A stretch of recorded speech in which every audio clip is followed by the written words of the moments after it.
My name is Jack. My depression and anxiety started when I was in 7th grade.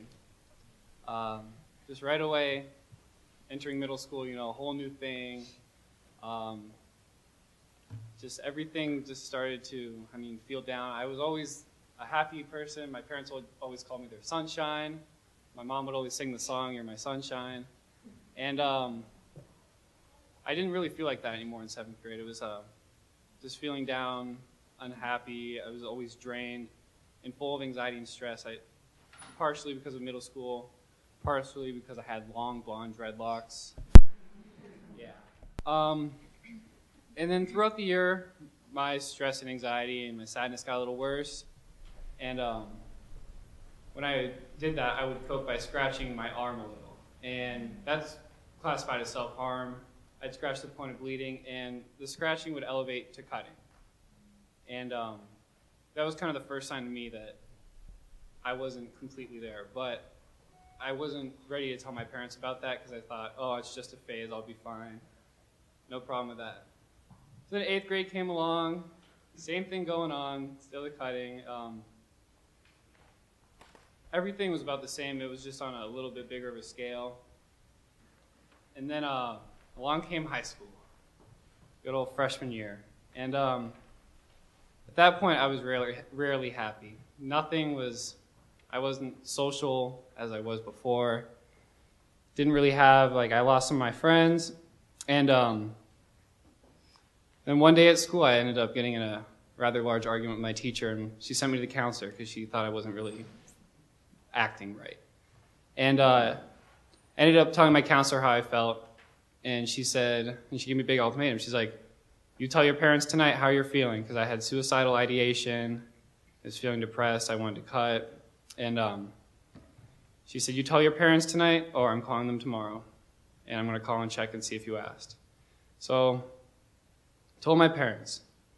Probably one of the scariest things thinking about it, but I'm telling you right now, telling your parents, or me telling my parents, is probably one of the best things I could have done for my life. Because at that point, it started to change. And I still knew ahead of me, I had a long journey, but it was a great start. So my parents were very supportive, which is a big thing. They were very understanding. They wanted to help me. And they ended up getting me a therapist. Therapist is awesome. I was lucky. Sometimes you don't match with your therapist. And everything was going well. I was put on meds, and then I still wasn't feeling quite right. And then I started around the springtime of freshman year coping with alcohol. And that's when it got even worse. I would drink myself to sleep because I just didn't feel good. And then it got to the point drinking every day. And in the summer, on July 22nd, I ended up having two 32-ounce Gatorade bottles, and I know I drank one of them. I don't know after that how much I drank, but we just know that there was a quarter of the bottle left, and ended up waking up in the hospital. And after that, everything was awful. I was at this swim team lock-in, lost my summer coaching job for the next year, ruined my reputation, supposed to hang out with a friend the next day, messed that up. Good me. But after that, I knew I really needed to change. I wanted to work on myself better. I thought of myself as worthless and just it's not good. I was awful. I thought it was the worst thing ever. And after the drinking, it was road recovery. Went to therapy twice a week and just started working. I wanted to get better, and that's a big part, is you want to have to get better. Therapy and medication isn't what's going to fix you. And my parents also supported. They felt really bad for me. They said, oh, you're not getting better, you're not getting better. So my mom decided, oh, let's get him a nutritionist. See if eating has anything to do with it. And we did, and found out that I had a MTHFR gene mutation. Good thing, because I started taking a supplement, and at first I thought it was placebo, but it wasn't. It actually started working. And I wouldn't say I overcame depression. I just cope with it with different strategies. My therapist used cognitive behavioral therapy. My parents were the most loving, supporting parents. I couldn't have asked for anything better from them. And I think that's one of the best things ever. And the reason I'm here today is for anyone in the audience, parents and children, is to help them understand depression. And the children that are out there that may think they're going through it, talk to your parents about it. Parents, be open, because this is a topic that really needs to be touched on, because I almost killed myself drinking that night. And I'm really glad I didn't, because life is awesome. You wake up every day, and you break the world record for the longest days you've been alive. Every day you wake up. So each morning I wake up, I celebrate. I'm like, sweet, broke the world record again. So just going to say one more thing, and that's reiterating getting help. If you need help, you think you need help, if you feel like you have to cut yourself or you have a friend that is, reach out to someone. Don't stay quiet, just talk to someone, because it's really worth doing so. Thank you. Thank you so much. Good job, Jack. Move the mic over for Anna. Yes. This is Anna here. Thanks for being here, Anna. It's good. It's good. Okay. So my name's Anna. I graduated from Woodson High School in 2012, and now I'm going to Nova. So basically why I'm here, or how I got here, I grew up with a really abusive dad, and the abuse was never towards me or my brother. It was always towards my mom. So in my head, that shouldn't have affected me, and I went most of my life assuming that I was fine and like I could talk about it and I could act like I was talking about how I spent my Saturday, like it didn't matter. And I was just in denial that I had any negative effects from it for a really long time. And in reality, it shaped so much of my life. Because of it, I got into a bunch of really bad relationships and friendships, honestly, where people would just constantly put me down, and I would take it because I assumed this is something that I deserved. And I remember I would try to prolong those relationships and friendships as much as possible because I assumed like this is how my life is supposed to be, so this is fine. And I ended up being with this guy for a year and a half who would restrict what I would eat, so I would have 200, 300 calories a day, and would put me down and just tell me that I was a terrible person and that I deserved terrible things. And it really isolated me from my family because I just wouldn't listen to anyone. And everyone told me that this person was really toxic for me, but I just refused to listen to them. So it cut me off from my family. So this person was, in my mind, the only person that I had left. Eventually, I did end up leaving that relationship, but I still felt so empty and angry all the time. And that was my entire high school career, just constantly hating myself and feeling like I deserve to be hurt and deserve a really crappy life.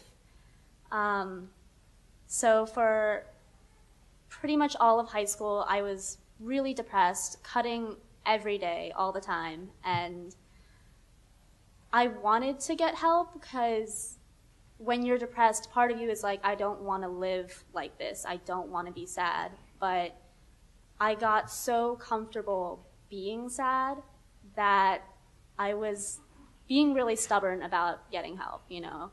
I was really scared to be happy because I would always work towards being happy and I would fall back into being sad again. And in my mind, that fall was almost worse than just being content in this constant state of sadness. But there was a point where I just really didn't want to do it anymore. Like, my mind knew that the life that I was living was not a fulfilling life. So right now I'm going to Nova, and everyone tells me that's a really good financial decision, that's a really good idea, but it wasn't part of my plan. When I was in high school, I fully planned on graduating so my parents could see me walk across the stage and be happy that I accomplished something, but I had complete plans to kill myself afterwards. I just wanted them to know that I could accomplish something, but there was really nothing else that I could offer this world. So that was my plan, and clearly that's not what happened. My mind was, okay.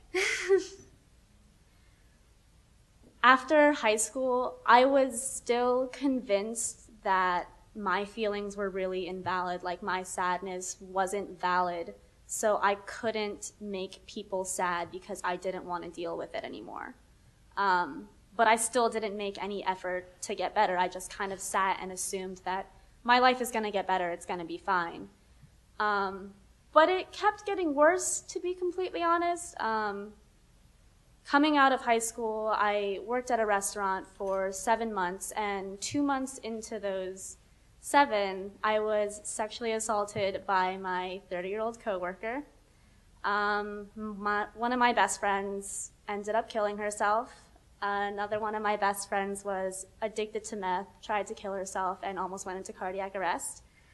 And I was looking at my life, and I couldn't understand why I couldn't just fix it and fix everything and make myself better and make myself happy. And at some point, I realized, like, I can't just do this by myself.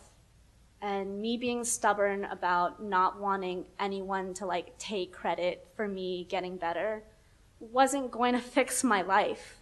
So recently, I decided to get into therapy, and it is honestly one of the best decisions I've made. There's no magical word she says to me to make my life better. There's no magical pill, but honestly, just telling someone, like, this is my life and I can't handle it and I need someone to be support for me was enough. And, you know, I'm not better. I'm not fixed. I don't wake up every morning happy. I still have really bad days sometimes, but I can look at my life and see that there are happy moments and that there are things that make life worth living. And therapy is honestly the best thing that's happened to me, and I'm happier than I've been in a really long time.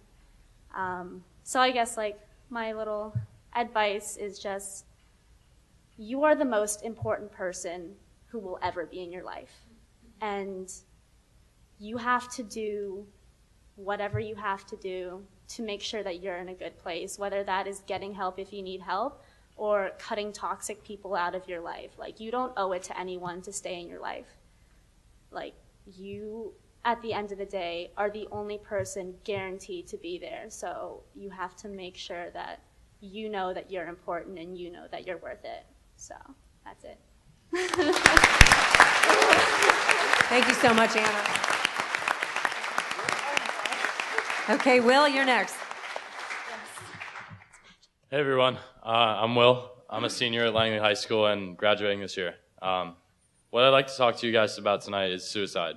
But before I get there, I would like to tell my story. I experienced depression and social anxiety disorder, but what most people say is they would never have expected me to have these sorts of things. And I guess that's because I act like a normal teenager, and I am a normal teenager. So my story begins in 6th grade. I started becoming incredibly self-conscious, worrying about the way I looked and everything. In gym class, I would hide a stick of deodorant in the bathroom and use it when I got sweaty. I couldn't even wear a t-shirt. I was so afraid what people would think. I think I wore this orange sweatshirt for like 3 weeks straight. Walking down the hall, I avoided eye contact with everyone and just put my head down. And when I got to high school, my anxiety just increased due to Langley's high-pressure social environment. In my freshman and sophomore year, I wasn't happy, but I wasn't depressed either. I was just kind of there. But in my junior year, the depression really hit since college was coming up and I wasn't doing so well academically. I would come home, lay in bed, and procrastinate every day. Feeling that sense of worthlessness and misery was something I would never want to experience again. I didn't know what coping skills were. I thought about ending it all every day. But something held me back. Summer was coming, and I knew I had the possibility of being happy. You would have think that my depression would fade after school got out, but it didn't. The pressure of college applications and another final school year looming got to me. So on one night, July 23rd, I felt particularly terrible. I don't even know why at the time. Midnight passed, and I was still awake. Thoughts of suicide floating around my head. 2 a.m. came, and I decided to steal my brother's car and go for a drive with the intention of crashing and killing myself. I hopped on the Beltway and started speeding up, reaching the upper 80s. Then without thinking, I jerked the steering wheel to the left and hit the Jersey wall. I came out without a scratch. Immediately dialed 911, was crying throughout the call. I ended up in the hospital for a while, and then I was transported to an inpatient facility for a week and a half. I like to think I didn't get hurt for a reason. I realized that there are definitely grounds for why I'm alive. What I can tell you guys is that I completely learned from the ordeal, but don't go to the extreme that I did just to learn that you have to speak up about what you're going through. I surely didn't talk to my parents or to anyone about what I was considering doing. You have to speak up or you're going to end up fighting a battle that you can't win alone. I learned that the hard way. What's more, to anyone who is fighting a mental illness, you are not alone. I certainly thought no one cared for me, even my own parents. But I recognize there are so many people out there that care. And I even thought that I was the only one dealing with depression at school because everyone seemed so happy. Depression puts a negative spin on everything. You have to battle that negativity. But you can't break out of this pessimistic mind frame by just thinking positive. Happy thoughts or wishful thinking won't cut it. Rather, the trick is to replace negative thoughts with more balanced thoughts. Also, don't be so hard on yourself. Constantly, I would beat myself up for silly things. For instance, I can remember getting a C on an AP US history exam and thought about killing myself after. You have to look on the bright side and be content. If you are considering suicide, think about what it would do to your family. Just speak up. Your parents would never want to receive that call in the middle of the night like mine did. Thank you.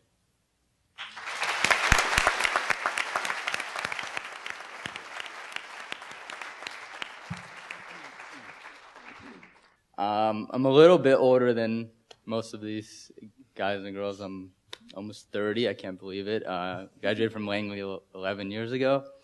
And honestly, I've been going through anxiety for like 12, 13 years. Started improving a couple years ago. And these guys are amazing, what they're doing. Like just the fact that, thinking back 10 years at myself, I would not have had the courage to do it, let alone tell anyone outside of my family. So I respect what all of you guys are doing. And I told a couple of these guys that, I think you're going to build so many skills. And I found that when I was on the road to recovery, I built so many skills that have helped me now in my life, so much confidence, resilience, belief in myself, that are life skills that you need in every part of it. So it's really an opportunity for you to, set yourself off on the right path. And so my story was, when I was 16, I was a sophomore, I think. I still remember the exact class I was when I started having these thoughts about, first, a bodily dysmorphic disorder. For you guys that don't know what it is, it's a fixation with a certain part of your body. And I don't even know why I developed it. I just remember what class I was in. It was a really boring class, so I think that might have been it. I was a little distracted. And I at first it started small, and then it started morphing into different things that would apply to more situations, more scenarios, and eventually I started, being preoccupied with this part of my body for, I spend the whole day thinking about it up until when I was a junior in high school. I remember, background, I'm from the Middle East, and mental health is not really high on the priority there right now, or may never be. But what about the issues they're dealing with? But it was something that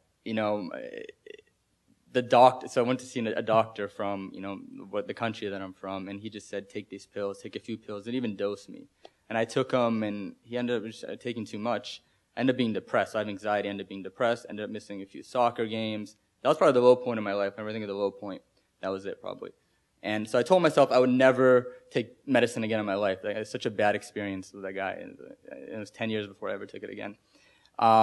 Finished high school. My parents knew that was it. And again, back to the culture. They believed it was just something related to religion. You have to get closer to God. You have to read whatever, our holy book. And you have to just stop thinking about it. So every day, or not every day, every couple of days they say, are you still having those thoughts? And they didn't realize it was actually a chemical imbalance in your brain.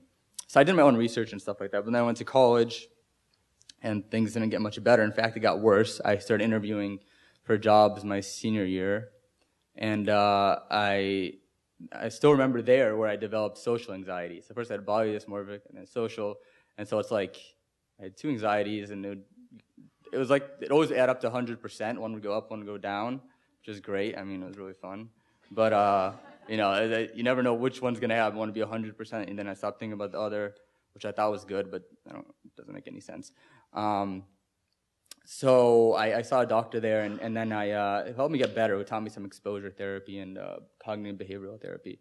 And then I moved back to the East Coast, and still had the same issues. And I ended up meeting my wife, who I met in Lebanon a few years before that.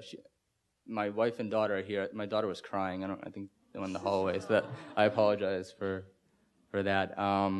So I even had fears when I wanted to have kids, and I always thought, I was like, if I have a kid, how am I gonna be able to talk to my kid? Even talk to like a baby. I was scared to talk to a baby, for God's sake. That what would I say? Would I be worried? Would I be scared? My wife was my best friend, my therapist. She helped me get through, and she encouraged me. And I found a doctor that was like $300 for the first session, something ridiculous like that. And I'm like, I'm not paying for it, even though we had some money. And I was like, it's a ripoff. And she's like, you can't put a price on getting better in your health. So I went, and I was like, first of all, don't try to sell me medicine. I'm not taking your medicine. Don't try it. Don't even try it.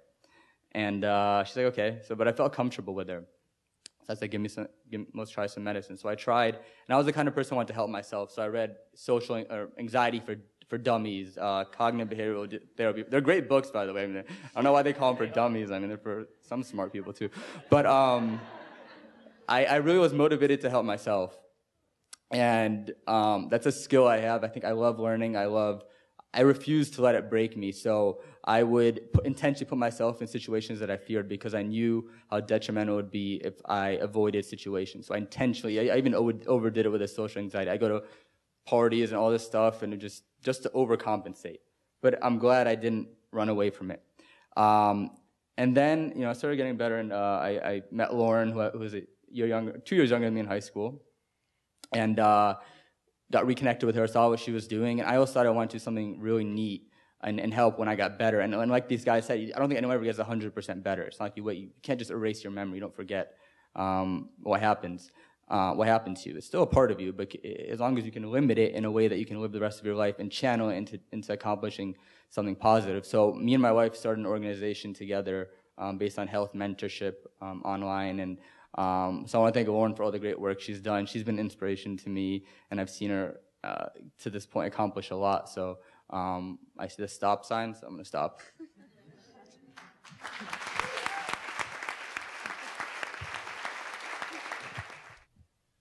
So, outgoing, loud, helpful, supportive, kind, loyal, happy. These are the kind of words that would come to mind if any of my friends were to describe me to you. Last year, I won Miss State Fair Virginia's Outstanding Teen, and I've begun my quest to spread awareness and news of depression and anxiety as my platform. I've spoken at middle schools such as Longfellow and events, and I've met amazing people along the way. This year, I also won Student of the Year for 2014, and I compete in numerous sports and activities, and I also am a theater geek. I was JV cheer captain, and I'm a board member for the mentoring program at my school. All of these things are how people view me. I bet that when I walked in here and you saw me with this crown, you must have thought that I must be super important. But I want to tell you who I really am. So give me a second.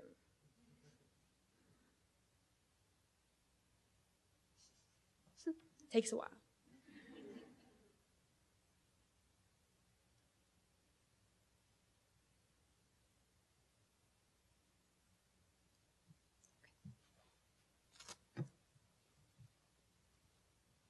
So, my name is Hannah.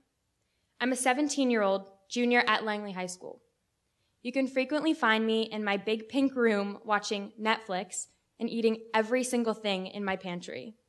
I have friends, and I fight with my parents about cleaning my room, and I'm just like every other teenager. I cry, I laugh, and I sleep. A lot. But let me tell you the words that go through my head every day. Hopeless, failure, empty, lost, sad, and alone. I have depression and anxiety, and it frequently keeps me from doing the things I love, and even the smallest everyday functions are hard for me. I have panic attacks constantly, and I've been diagnosed with panic disorder.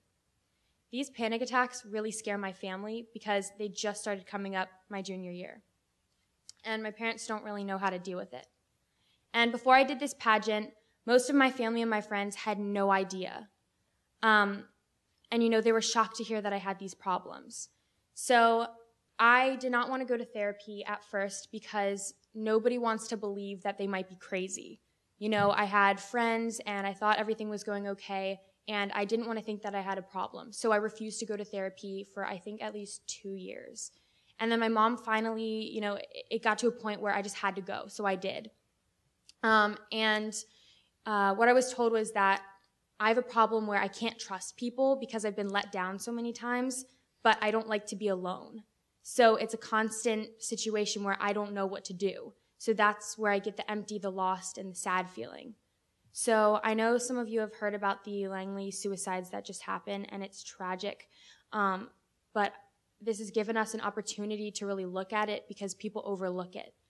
And so I'm here to speak to you today, not just with the crown, not just about my platform, but to tell you that even the most outgoing people at your school, even people who do sports, even people who, if you guys would have seen all of us backstage in the green room, you would not believe that we have this. We were laughing every second, and it's just, you never know what people are going through. So even one thing is walking through the hallway and just smiling at someone can make their day. And even if they don't have depression and anxiety, it's something that everybody goes through. So,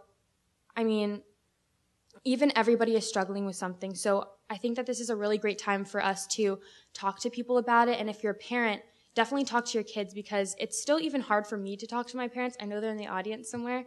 But it's really hard. But I've realized, just like a lot of people have said, is that if you talk to them, it gets better. So I know that basically for me, I've always felt kind of something was wrong, but I think Will mentioned it, but junior year is very hard, especially at Langley. I'm taking AP classes and I'm taking AP US, and I also frequently had really bad thoughts if I got a really bad grade.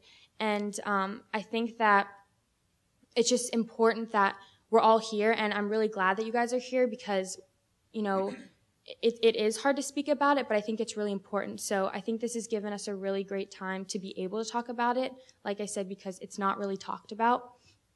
Lastly, I just wanted to say thank you for coming and being able to come, because I know it's hard for us up here, but I know sometimes it's hard for you guys, and I'm sure there are tons of people that didn't come. Lastly, I just want to say that I just don't want anybody to feel that hopeless, lost feeling, and that's the main reason that I'm here. So.